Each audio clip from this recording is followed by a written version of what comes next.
Jenni Kirby here. Everybody asks me, how do I set a show, specifically when I have multiple artists or I have multiple mediums. So I actually set the show by color and by flow.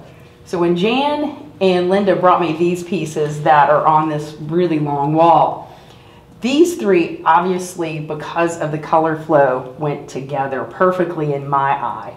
So I took and pulled out the blues and the greens and the colors, the blues and the greens and the blacks on here and on that side. And then I had these other four pieces that really didn't go anywhere else in the show. So I had to make it flow.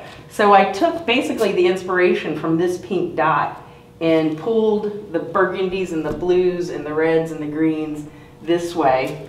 And then I took the blacks and some of the blues and pulled it this way, with the pink sort of mirroring the other side as well, going into this just solid blue-gray. So when I'm putting together a show, that's what I'm looking at to get the color and the flow and the feel to work. So that's how I do it.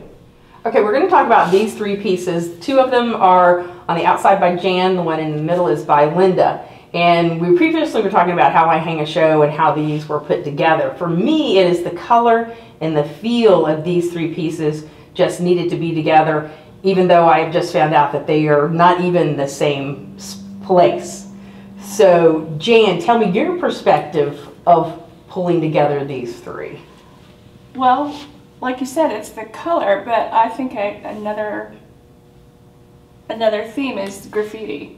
And whatever you think about graffiti, there's some beautiful graffiti in our streets. And what calls me about graffiti is the color primarily, but also the line work. It's just the patterns are so fascinating. This piece is actually based on a power box, you know, those big green power boxes.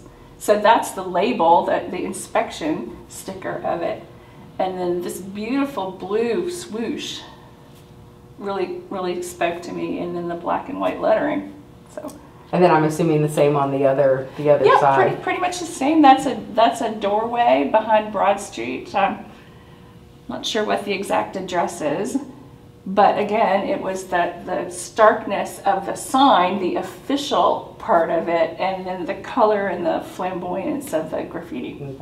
Then Lynn, we have yours in the middle. Right, and this is what I call Hamilton's Alley. It's actually in Carytown.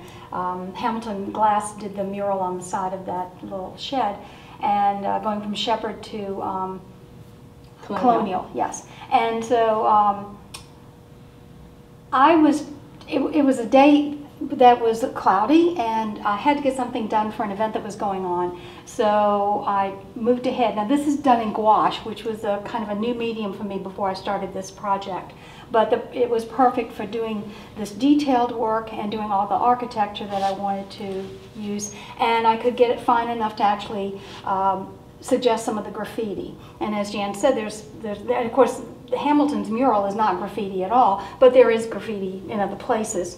But in this case, I kind of emphasized the shadows going across the alleyway, and then the structure of the poles sort of juxtapositioned against the organic nature of the trees, yet they had been cut away to accommodate the poles. So it was kind of all that stuff going together, in the light and the dark. And the trash cans. The trash cans feature prominently. As they do in every alley. Yes, they do, and they're all beautiful green and blue, so why not? Yeah, why not? Why not? Well, I want to thank both of you all for bringing us this presentation, this exhibition.